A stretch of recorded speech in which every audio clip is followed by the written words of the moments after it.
Hello viewers, आज हम humoral antibody mediated immune response के बारे में पढ़ेंगे। तो ह्यूमोरल रिस्पॉन्स ये एडाप्टिव इम्यूनिटी का रिस्पॉन्स है जो कि एंटीबॉडी के ज़रिए होता है। और आज हम जानेंगे इसमें कि एंटीबॉडी क्या होता है और ये कैसे अपना काम करता है। तो इट इज़ जो हमारा ये ह्यूमोरल रिस्पॉन्स है, it is mediated by B lymphocyte. तो ये हमारे बी सेल से होता है जो कि एक मेजर डिफेंस मैकेनिज्म है अगेंस्ट बैक्टीरियल इन्फेक्शन। और 5 से 15% जो है हमारे सर्कुलेटिंग जो लिम्फॉइड पूल है हमारा, जो हमारे लिम्फ नोड्स में बह रहा है, उसमें ये 5 से 15% लगभग होता है। और अगर हम बात करें हमारे जो बी सेल्स होती हैं, और बी सेल के ऊपर जो है वो रिसेप्टर पाए जाते हैं इस तरीके से। और ये रिसेप्टर ही हमारे जो है इम्यूनोग्लोब्यूलिन्स होते हैं। और ये रिसेप्टर किसी भी पर्टिकुलर जो वायरस है या पर्टिकुलर बैक्टीरिया है जो है उसके अगेंस्ट बहुत ही स्पेसिफिक होते हैं। ये बहुत स्पेसिफिक होते हैं किसी भी एंटीजन के जो है प्रति, किसी भी एंटीजन के प्रति ये बहुत ही स्पेसिफिक होते हैं। अगर हमारी बॉडी पे कोई भी फॉरेन जो है माइक्रो ऑर्गेनिज्म अटैक करता है तो वो हमारी बॉडी का जो सेल है, जो मैक्रोफेजेस हैं, एनके सेल हैं, जो है वो इस वायरस पार्टिकल को इनगल्फ करने के बाद जो है उसको डिग्रेड करती हैं। और जो है डिग्रेड करने के बाद जो अपने जो इसका सरफेस है, सरफेस पे इसके MHC जो है पाया जाता है, MHC कॉम्प्लेक्स 1, MHC कॉम्प्लेक्स 2। उस MHC के जरिए ये जो है उस इनगल्फ्ड वायरस पार्टिकल को शो करती हैं। वो एक मैसेज देती हैं हमारी अदर जो है बी सेल और टी सेल के लिए, एक मैसेज देती हैं कि हाँ हमारी बॉडी पर जो है वो अटैक हो चुका है किसी वायरस या बैक्टीरिया का। नाउ अब आप एक्टिव हो जाइए और प्रोलिफरेट हो जाइए। इस तरीके का मैसेज वो आगे कन्वे करती हैं। तो हमारा जो है मैक्रोफेजेस से ही इंटरल्यूकिन 2 का जो है रिलीज, इंटरल्यूकिन 2 रिलीज होता है जो कि आपका जो है बी लिम्फोसाइट को, टी लिम्फोसाइट को एक्टिवेट करने के लिए रिस्पॉन्सिबल होता है। जैसा कि हमने प्रीवियस लेक्चर्स में भी पढ़ा, हमारा इंटरल्यूकिन 2 जो है वो टी सेल को भी एक्टिवेट कर सकता है और टी सेल फिर हमारे बी सेल को एक्टिवेट करती है। तो बी लिम्फोसाइट का जो प्रोलिफरेशन होता है वो 2 प्रकार की सेल में होता है। पहला प्लाज्मा सेल, दूसरा मेमोरी सेल में। Plasma cell produce a large amount of receptor globulin, वही जो प्रोटीन है लार्ज अमाउंट में बनाता है ये, और इसको हम लोग एंटीबॉडी बोलते हैं। एंटी मीन्स अगेंस्ट, और जिसकी किसके अगेंस्ट, जिसका अटैक हुआ है एंटीजन का अगेंस्ट, एंटीजन का जो है अटैक हुआ है तो एंटीजन के अगेंस्ट जो बना हमारी जो है शरीर में, दैट इज कॉल्ड एंटीबॉडी। तो एंटीबॉडी कुछ जो है वो लार्ज ग्लाइकोप्रोटीन है, हमारे ब्लड में, टिश्यू में, ये सब जगह पाया जाता है। और ये इंटरल्यूकिन 2 जो है देखिए टी सेल से रिलीज़ हुआ, और ये जो है रिलीज़ होने के बाद जो है इंटरल्यूकिन 2 ने जो है हमारे बी सेल को एक्टिवेट किया। ये इंटरल्यूकिन 2, इंटरल्यूकिन 1, इंटरल्यूकिन 12, ये सारे इंटरल्यूकिन हमारे जो है मैक्रोफेजेस सेल से जो है रिलीज़ होते हैं। और ये रिलीज़ होने के बाद जो है वो बी सेल को एक्टिवेट करते हैं। बी सेल का फर्दर जो है वो प्रोलिफरेशन होता है नंबर 1 प्लाज्मा सेल में, नंबर 2 मेमोरी सेल में।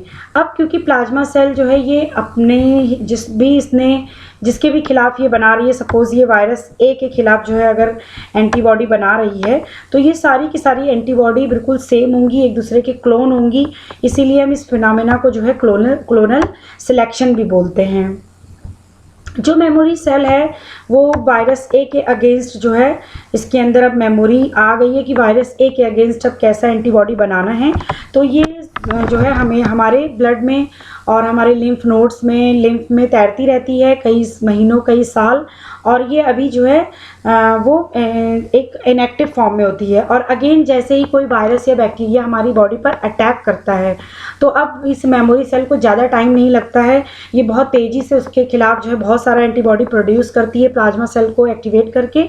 और क्योंकि ऑलरेडी जो है कैसा, कौन सा एंटीबॉडी बनना है, कैसा उसकी पहचान, ये सब कुछ हमारे मेमोरी सेल में उसकी रेसिपी रजिस्टर्ड है। तो हम अब स्ट्रक्चर के बारे में देखेंगे कि जो हमारा ये इसका स्ट्रक्चर कैसा होता है एंटीबॉडी का। तो इसके स्ट्रक्चर को सबसे पहले जिराल्ड एल्डमैन एंड रॉडनी पोर्टर ने 1959 में जो है वो आपको स्टेबलाइज किया था। और टिपिकली सारे इम्यूनोग्लोबिन जो है वो वाई शेप्ड के होते हैं और प्रत्येक इम्यूनोग्लोबिन के पास दो बिल्कुल एक जैसी आइडेंटिकल हैवी चेन और दो आइडेंटिकल लाइट चेन होती है। तो ये जो अभी मैं शो कर रही हूँ इस तरीके से रेड और थोड़ा सा ये ब्लू में, this is two identical heavy chain and this is green और ये येलो, दिस इज आइडेंटिकल जो है आपका लाइट चेन। तो क्योंकि ये जो है आपका ग्लोब्यूलर प्रोटीन है और प्रोटीन जो है वो एक पॉलीपेप्टाइड की चेन होती है। पॉलीपेप्टाइड में आपका एक टर्मिनल होता है NH2 टर्मिनल और दूसरा आपका एक N टर्मिनल, दूसरा COH टर्मिनल, कार्बोक्सिल टर्मिनल। तो कार्बोक्सिल टर्मिनल के पास हमारा लाइट चेन जो है वो हैवी चेन से बाइंड होता है डाइसल्फाइड बॉन्ड से। तो एक डाइसल्फाइड बॉन्ड यहाँ पे लाइट और हैवी चेन के बीच में और दूसरा डाइसल्फाइड बॉन्ड जो है वो लाइट और हैवी चेन के बीच में यहाँ पर। तो जब आपका इस तरीके का डाइसल्फाइड बॉन्ड जो दो अलग अलग जो है पॉलीपेप्टाइड के बीच में बना है तो हम लोग इसको इंटर जो है डाइसल्फाइड बॉन्ड बोलते हैं। और अगर हम बात करें तो एंटीबॉडी के स्ट्रक्चर को हम लोग इस तरीके से ही बनाते हैं। ये जो मैंने यहाँ पे इस तरीके से कर्व वाले जो रीजन बनाए हैं, ये कर्व वाला रीजन जो है एक आपका डाइसल्फाइड बॉन्ड है जो आपस में लाइट चेन को जो है कनेक्ट किए हुए हैं। क्योंकि अगर हम बात करेंगे आपस में कनेक्ट किए हुए हैं तो ये जो लाइट चेन होती है ये इसका वेरिएबल रीजन होता है और ये दूसरा कांस्टेंट रीजन होता है। वेरिएबल मीन्स कि जहाँ पे बहुत ही ज़्यादा विभिन्नता हो। तो हमारे पास लगभग अगर 1000 एंटीबॉडी होगी तो हमारे पास प्रत्येक एंटीबॉडी का जो वेरिएबल रीजन होगा वो सभी में अलग अलग होगा। क्योंकि वायरस ए के खिलाफ अलग एंटीबॉडी बनेगी, उसका वेरिएबल रीजन अलग होगा। वायरस बी के खिलाफ अलग एंटीबॉडी बनेगी, उसका वेरिएबल रीजन अलग होगा। तो सब एंटीबॉडी में अलग अलग वेरिएबल रीजन होंगे। और जो है ये इसका कांस्टेंट रीजन है। दूसरा कांस्टेंट रीजन का मतलब जो लगभग सभी एंटीबॉडी में जो है लगभग एक जैसा होता है। तो ये आपका जो ये जो वेरिएबल रीजन में जो डाइसल्फाइड बॉन्ड पाया जा रहा है और जो आपका यहाँ पे जो इन लोग के इसके बीच में जो डाइसल्फाइड बॉन्ड पाया जा रहा है हम लोग इसको बोलते हैं इंट्रा डाइसल्फाइड बॉन्ड, क्योंकि ये सेम केवल लाइट चेन के बीच में पाया जा रहा है। और इसी तरीके से हैवी चेन के बीच में जो डाइसल्फाइड बॉन्ड होगा उसको हम लोग इंट्रा डाइसल्फाइड बॉन्ड बोलेंगे। लेकिन लाइट और हैवी के बीच में जो मैंने यहाँ पे शो किया दिस पोजीशन पे, तो उसको हम लोग बोलेंगे ये इन दोनों के बीच में ये इंटर डाइसल्फाइड बॉन्ड। अब हम बात करेंगे ये जो है अगर हम यहाँ पे देखें तो 1, 2 और 3 और 4 पार्ट हैं यहाँ पे आपके हैवी चेन के। और ये चारों पार्ट में आपका जो 3 पार्ट होते हैं 3/4, 3 पार्ट आपके जो है वो जो है कांस्टेंट होते हैं, केवल एक पार्ट इसका वेरिएबल होता है। और इस वेरिएबल रीजन का जो ये होता है इसको हम लोग एंटीजन बाइंडिंग साइट बोलते हैं। हमारा कोई भी पर्टिकुलर एंटीजन वो आता है तो वो इसी जगह पे आकर के बाइंड होता है। तो अगर हम जो है एंटीबॉडी को किसी जो है आपका पेप्टाइड्स जो पेप्टाइडेजेस होते हैं, प्रोटीन को गलाने वाले जो एंजाइम होते हैं, जैसे पैपिन से अगर हम इसको ट्रीट करेंगे तो हमारा एंटीबॉडी 2 भागों में टूट जाएगा। एक आपका FC रीजन और दूसरा आपका फैब रीजन। तो फैब रीजन में आपका एंटीजन बाइंडिंग साइट होती है और FC रीजन में आपका जो है वो ये कांस्टेंट रीजन होता है। FC रीजन के ही जरिए, इस FC रीजन से ही हमारा जो एंटीबॉडी है वो जाकर के विभिन्न macrophages, dendritic cell, NK cell से जो है जाकर के ये अटैच होता है। अब हम देखेंगे यहाँ पे आपका जो ये हमारा लाइट चेन था, लाइट चेन में भी जो ये हमारा है जो कांस्टेंट रीजन है उसमें जो है कप्पा और लैम्डा जो है वो पाए जाते हैं ये चेन में, जिसमें 191 जैसे ये सपोज हमारी लाइट चेन की एक पॉलीपेप्टाइड चेन है तो जो 191 वाला जो आपका रेसिड्यू 191 वाला होगा वो कप्पा चेन में ल्यूसिन हो सकता है या वैलिन हो सकता है और अगले लैम्डा चेन में लाइसिन होगा या आर्जिनिन होगा। बाकी सब कुछ सेम होगा। तो इतने माइनर सीक्वेंस वेरिएशन के बाद जो हमारे अंदर ये जो है इनहेरिटेड होता रहता है, जबकि बहुत ही माइनर जो है चेंजेस हैं, केवल 91 पे ल्यूसीन है या वैलिन है या लाइसिन है, आर्जिनिन है, जिसकी वजह से जो है हमारा लाइट चेन में भी वेरिएबिलिटी जो है आपकी पाई जा रही है कांस्टेंट रीजन में। तो इसीलिए हम लोग इसको बोलते हैं, ये पीढ़ी दर पीढ़ी जो है इनहेरिट होता रहता है, तो हम लोग इसको एलोटाइप्स बोलते हैं। This is called allotypes. तो इस डिटेल स्ट्रक्चर के बाद अब हम लोग देखेंगे कि कैसे एंटीबॉडी अपना वर्क करती है। तो ये इस एंटीबॉडी का फैब रीजन है और ये एफसी रीजन है। कोई भी माइक्रोब के पास क्षमता होती है कि वो आ करके हमारे जो है एंटीबॉडी से अटैच हो जाए, तो इसके पास एंटीजेनिक डिटर्मिनेंट्स साइट होगी भाई, क्योंकि इसको यहाँ पे आकर के जो है अटैच होना है, तो हम लोग इसको इपीटोप भी बोलते हैं। कोई ऐसा माइक्रोब जिसके पास मोर देन 1 एपिटोप होंगे तो वो सक्सेसफुली यहाँ पे बाइंड हो जाएगा, और किसी माइक्रोब के बाद अगर केवल एक ही एपिटोप होगा तो वो इससे बाइंड नहीं होगा। बाइंड होने के बाद देखिए ये अपना वर्क कैसे करते हैं एंटीबॉडी। बाइंड होने के बाद ये दो तरीके से मेनली जो है मेजर इसका दो तरीका है काम करने का। एक हमारे कॉम्प्लीमेंट सिस्टम को एक्टिवेट कर देना। अब ये कॉम्प्लीमेंट सिस्टम क्या है? कॉम्प्लीमेंट हमारा कुछ ऐसी प्रोटीन होती है, प्रोटीन का एक बहुत ही जो है बड़ा ग्रुप है, C1, C2, C3, C4, C5, C9 तक जो है हमारा एक बहुत ही बड़ा ग्रुप है जो एक साथ काम करता है, एक पाथवे में, एक कैस्केड में। कैस्केड मीन्स एक श्रृंखला में काम करता है, और ये प्रोटीन हमारे जो है ब्लड में घुली होती है। और जब भी हमारा कोई एंटीबॉडी पर आकर के कोई जो है माइक्रोब लगा हुआ है तो ये हमारे कॉम्प्लीमेंट सिस्टम को एक्टिवेट कर देते हैं, हमारी कॉम्प्लीमेंट प्रोटीन को एक्टिवेट कर देती हैं। और ये प्रोटीन जो है आपका जा करके जो है उस जो भी आपका माइक्रोब है उससे अटैच हो जाते हैं, उसको पूरा घेर लेते हैं, और घेरने के बाद उस माइक्रो ऑर्गेनिज्म में पोर करके उसके जो है जो भी उसका ऑस्मोसिस प्रोसेस है, उसकी जो भी गतिविधियां हैं बॉडी की, जो भी उसका मेटाबॉलिक रिएक्शन है, सबको ये डिस्ट्रॉय कर देते हैं। तो मेरा जो नेक्स्ट टॉपिक होगा कॉम्प्लीमेंट सिस्टम पर ही होगा। पूरा डिटेल में मैं इसमें बताऊंगी कि कॉम्प्लीमेंट सिस्टम अपना काम कैसे करता है, क्लासिकल पाथवे क्या है, अल्टरनेट पाथवे क्या है, ये सब हम लोग नेक्स्ट वीडियो में पढ़ेंगे।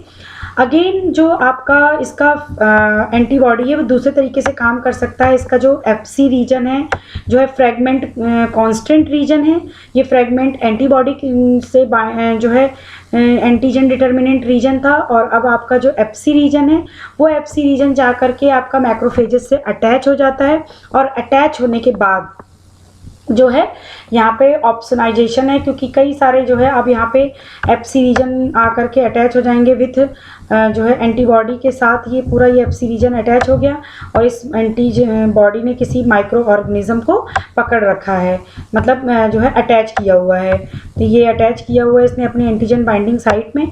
अब ये मैक्रोफेज क्या करेगा, पर्टिकुलर एंटीजन को इनगल्फ करेगा और फैगोसाइटोसिस से उसको किल कर देगा। तो ये दो तरीके का काम हुआ, एक फैगोसाइटोसिस करवाना with the help of phagocytic cell, वो आपका डेंड्राइटिक सेल, एनके सेल और जो है मोनोसाइट मैक्रोफेजेस हो सकते हैं, या आपका कॉम्प्लीमेंट सिस्टम को ये ऑन कर देगा। अब हम यहाँ पे देखेंगे कि हमारे जो एंटीबॉडी होती है वो कितने प्रकार की होती है। तो मेनली लगभग 5 प्रकार की एंटीबॉडी हमारे जो है बॉडी में पाई जाती है, IgM, IgG, IgA, IgE and IgD। तो IgM हमारी जो है पेंटामेरिक होती है। बहुत सारे जो है प्रतियोगिता परीक्षाओं में चाहे PCS IAS वो छोटे छोटे क्वेश्चन पूछता है कि हमारा IgM कैसा होता है, पेंटामेरिक होता है। पेंटामेरिक मतलब यहाँ पे 5 जो है एंटीबॉडी एक साथ जो है प्रोटीन चैन से जुड़ी हुई है। तो ये एक एंटीबॉडी 1, 2, 3, 4, 5 और ये आपस में J चेन से जो है जुड़े होते हैं। ये हमारा IgG मोनोमेरिक होता है, ये हमारा जो है डाईमेरिक होता है IgA, फिर अगेन IgE मोनोमेरिक होता है और IgD हमारा मोनोमेरिक होता है। अब आते हैं हम देखते हैं इसके हैवी चेन के बारे में। तो इसके हैवी चेन में जो है ये IgM में म्यू तरीके का हैवी चेन पाया जाता है, यहाँ पे गामा, और IgG में गामा, IgA में अल्फ़ा, ये नाम दिए गए हैं। इट मीन्स कि यहाँ पे जो भी आपका कांस्टेंट रीजन है उसमें बहुत ही लिटिल बिट आपका डिफरेंस पाया जा रहा है। IgG में एप्सिलॉन और IgD में जो है डेल्टा। अब अगर हम बात करें कि number of antigen binding site किसके पास कितनी होंगी, तो ये बहुत मोस्ट इम्पॉर्टेंट जो है, अगेन एग्जाम के पॉइंट से बहुत मोस्ट इम्पॉर्टेंट है, क्योंकि अब देखिए यहाँ पे आपका 5 जो है एंटीबॉडी अटैच है और एक एंटीबॉडी के पास 2 जो है वेरिएबल रीजन होते हैं, 2 एंटीजेनिक डिटर्मिनेंट साइट होती है।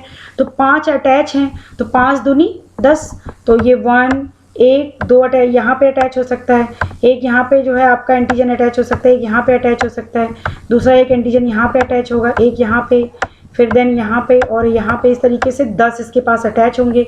अब ये मोनोमर है तो इसके पास केवल 2, एक यहाँ पर और एक यहाँ पे। ये डाइमर है तो इसके पास ये, इसको 2 से मल्टीप्लाई कर दीजिए क्योंकि 2 तो 2 4 हो जाएगा, ये एक ये और एक यहाँ पे। ये इसके पास मोनोमर है तो 2 और ये मोनोमर है तो 2। अगेन अगला इसका जो है कि एक इसमें है कि कभी भी जो इम्यून रिस्पॉन्स हमारा होता है तो जो हमारी प्राइमरी जो सबसे पहले प्रेजेंट होने वाली जो एंटीबॉडी होती है वो हमारी एम होती है। एम एंटीबॉडी जो है आकर के सबसे पहले हमारी अटैच होती है। और अगर हम बात करें सबसे ज़्यादा, जो देखिए यहाँ परसेंटेज लिखा हुआ है 6% ये पाया जाता है। सबसे ज़्यादा परसेंटेज हमारी बॉडी में अगर हम किसी का है तो वो IgG का है, लगभग 75 to 80%, 75 to 80%। और सबसे कम की अगर हम बात करें तो वो IgE का 0.002%। IgG मोर सबसे ज़्यादा मात्रा में पाया जाने वाला एंटीबॉडी और IgE हमारी बॉडी में सबसे कम मात्रा में पाया जाने वाला एंटीबॉडी होता है। अब अगर हम बात करें कौन सा एंटीबॉडी प्लेसेंटा को क्रॉस कर सकता है, बहुत ही मोस्ट इम्पॉर्टेंट क्वेश्चन। तो अगेन एंड अगेन केवल कोई नहीं, केवल IgG जो है वो प्लेसेंटा को क्रॉस कर सकता है। तो जो नियोनेटल बर्थ, हमारे बच्चा जब जो है जन्म लेता है तो उसको अपने मदर से प्लेसेंटा के जब वो पहले जन्म से पहले नियोनेटल फॉर्म में जब वो रहता है तो मदर के वॉम्ब में उसमें जो है प्लेसेंटा से क्रॉस करके IgG जो है वो मदर की बॉडी से फीटस में जाते हैं, जो कि लगभग 9 महीने तक जो है बच्चे का अपना इम्यून सिस्टम डेवलप नहीं होता है। उस दौरान पे जो IgG है वो बच्चे की जो है फॉरेन इन्वेडर से रक्षा करते हैं। बाकी कोई भी एंटीबॉडी जो है वो प्लेसेंटा को क्रॉस नहीं कर सकती है।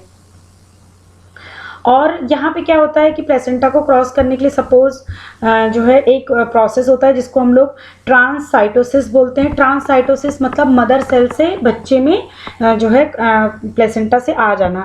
इसमें होता क्या है कि ये एक इंडोसाइटोसिस, सबसे पहले जो जैसे मेरी बॉडी में है सपोज IgG है और मेरे बच्चे की बॉडी के अंदर जाना है तो मेरे बॉडी की जो प्लेसेंटल सेल हैं वो सबसे पहले इंडोसाइटोसिस से IgG को ले लेंगी और जब ब्लड कैपिलरी से जाते हुए फोइटल ब्लड में जाएंगी और वहाँ पर एक्सोसाइटोसिस करेंगी। एक्सोसाइटोसिस मतलब सेल से निकाल मतलब एग्जिट कर देंगी और एग्जिट कर इस तरीके से एंडोसाइटोसिस करना, उसके बाद एक्सोसाइटोसिस करना जो है बच्चे के ब्लड में जा कर के।